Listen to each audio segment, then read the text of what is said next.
Halo semuanya, pada video kali ini gua akan membagikan skema box NTX 6BP115 yang terinspirasi dari skema box bandpass yang umum digunakan. Skema ini dikhususkan untuk transducer speaker ACR Premier dengan tipe PA 15900 MK1 Pre-Revisi 0, produksi 15 November tahun 2017.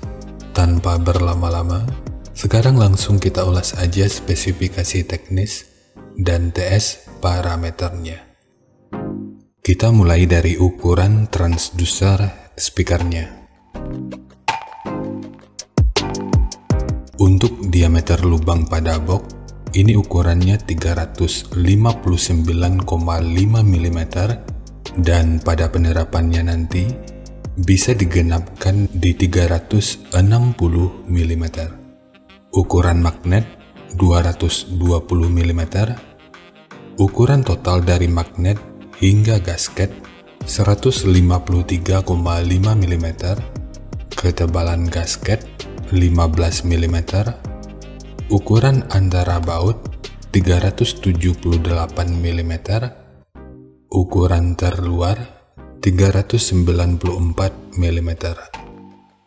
Dan mungkin masih ada istilah yang salah dari cara penyebutannya, dan di waktu berikutnya akan terus gua coba untuk perbaiki. Sekarang kita beralih ke spesifikasi teknis dan TS parameternya. Untuk nominal diameter, ini ukurannya 381 mm atau 15 inci. Impedansinya 8 ohm, nominal power handling 500 watt, program power 1000 watt. Jika lu masih ragu dengan perbedaan antara nominal power handling dengan program power ini udah pernah gua bahas pada video yang akan gua selipin pada pojok kanan atas video ini, atau nanti bisa juga dicek pada kolom deskripsi. Kemudian untuk rentang frekuensi mulai dari 36 sampai 2300 Hz. Untuk sensitivitas pada 2,83 volt per 1 meter ini 97 dB. Ukuran voice coilnya 99,2 mm. Untuk spesifikasi lanjutan bisa dilihat sendiri. Sekarang kita beralih ke spesifikasi utama, yaitu TS parameternya. Untuk fs ini 36 Hz, DCR 5,2 ohm, QTS 0,29, CAS 0,3, QMS 8,87, MMS 126,5 gram, GMS 0,15 mm per Newton, BL 22,2 Tesla meter, fast 159,7 liter, efisiensi 2,42%, SD 865,7 cm persegi, XMAX 9,3 mm. Dan untuk jenis box speaker, ini lebih direkomendasikan untuk digunakan pada box dengan lubang angin, karena untuk EBP-nya ini sekitar 120. Cara mengetahui EBP ini juga udah pernah dibahas pada video yang akan gue selipin di pojok kanan atas video ini, atau nanti bisa juga dicek pada kolom deskripsi. Dan untuk teman-teman yang dulu pernah ngeluh kalau speaker ini subwoofernya itu kurang berasa padahal udah dipotong di 36 Hz, harusnya grafik respon bass ini udah cukup memberikan gambaran akan kemampuan speaker yang sebenarnya. Jadi membuat titik potong bawah pada nilai fs atau respon frekuensi terendah itu belum tentu jadi jawaban dari semuanya. Di sini kita bisa melihat penurunan 3 dB pada area ini. Dan untuk 0 dB-nya ini udah cukup jauh. Jadi jangan menargetkan infrabass pada speaker ini. Dan ini juga memberikan gambaran kalau voice coil yang besar itu bukanlah sebuah jaminan mutlak kalau sebuah speaker itu akan mampu merespon hingga level infrabass. Jadi voice coil di sini sepertinya lebih ditargetkan untuk efisiensi. Produsen dalam hal ini juga tentu nggak bisa disalahkan.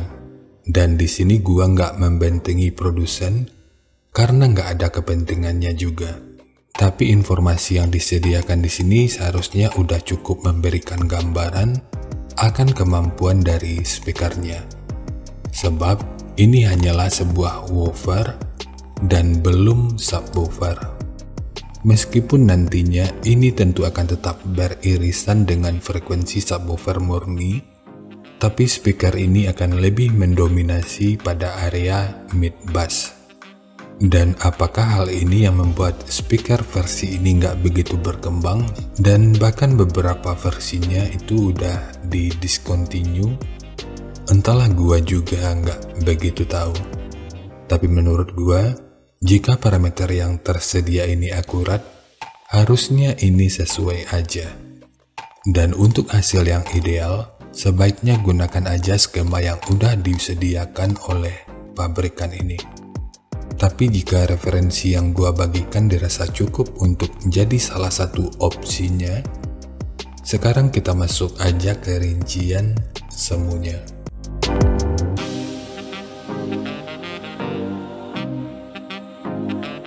Untuk rincian semu, poin yang gua gunakan di sini adalah 1000 watt pada minimum impedansi 6 ohm. Rekomendasi titik potong bawahnya itu di sekitar 55 Hz dan atasnya di sekitar 100 Hz. Ini sifatnya tentu nggak mengikat, jadi nanti bisa dicoba aja sesuai karakter yang diinginkan. Dan untuk slope, nanti juga boleh menyesuaikan.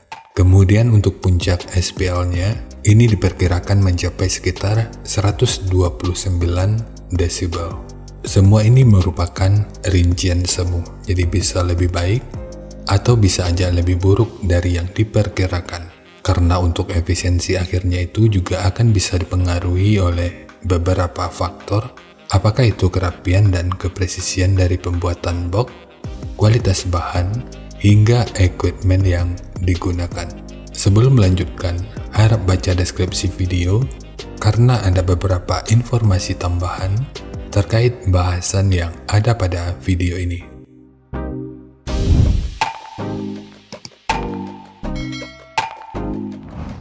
Dan berikut referensi yang gua gunakan dalam mendesain skema box speakernya.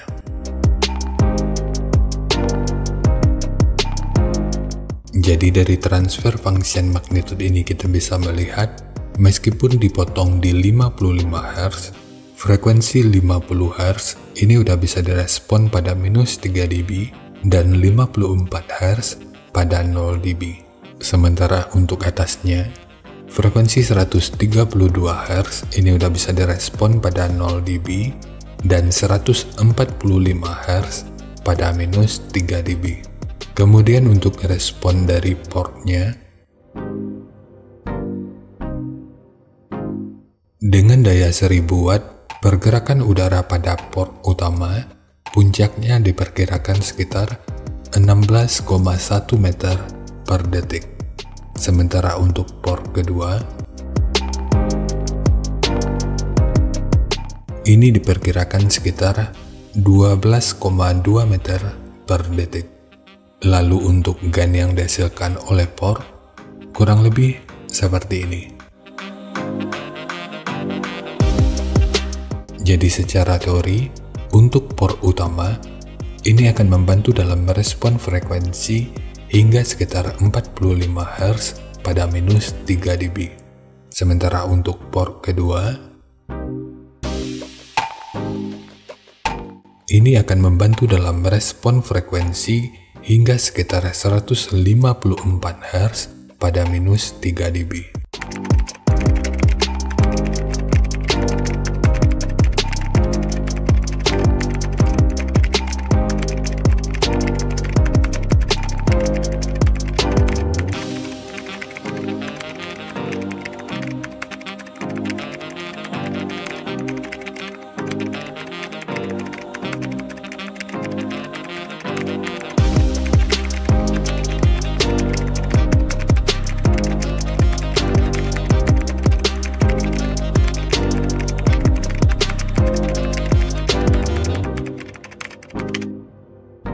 Sekarang langsung kita bahas aja skemanya.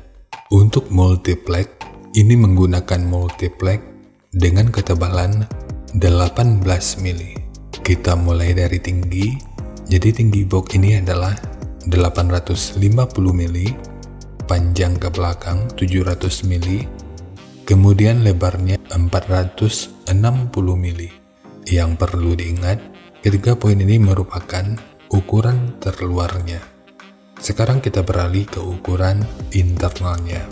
Untuk port utama, ini menggunakan ukuran 140 mili dengan kedalaman yang kalau kita ukur dari sudut ini sampai ke sudut ini ukurannya 300 mili. Sementara untuk port kedua, ukurannya juga 140 mili dengan kedalaman yang kalau kita ukur dari sudut ini sampai ke sudut ini ukurannya 200 mili.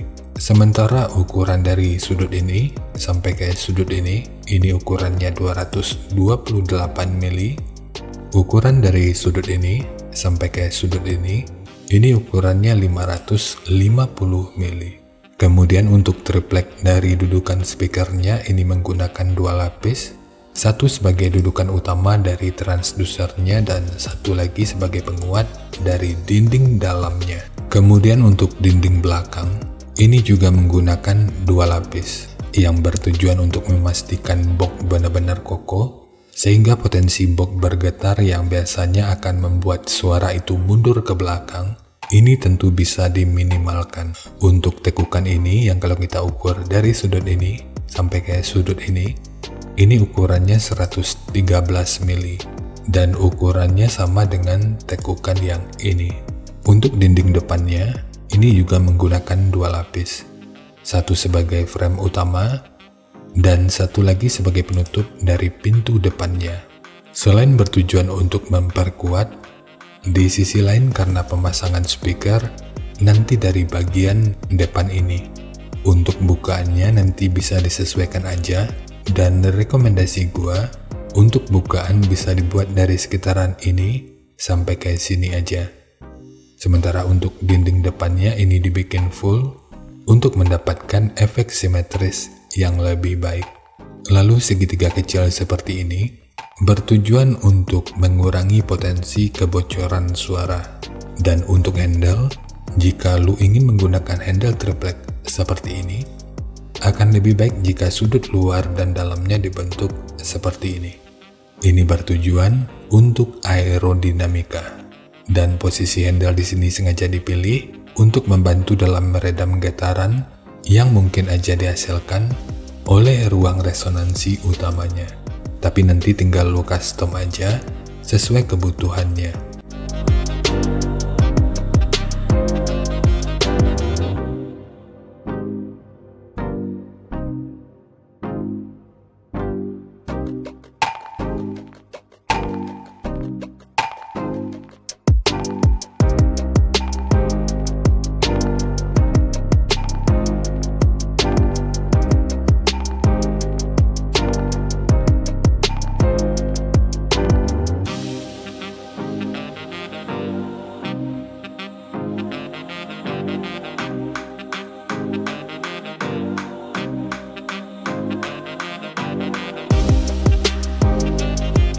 Jadi segitu aja untuk skema dari box NTX 6BP115 khususnya untuk transducer speaker ACR Premier dengan tipe PA15900MK1 Pre.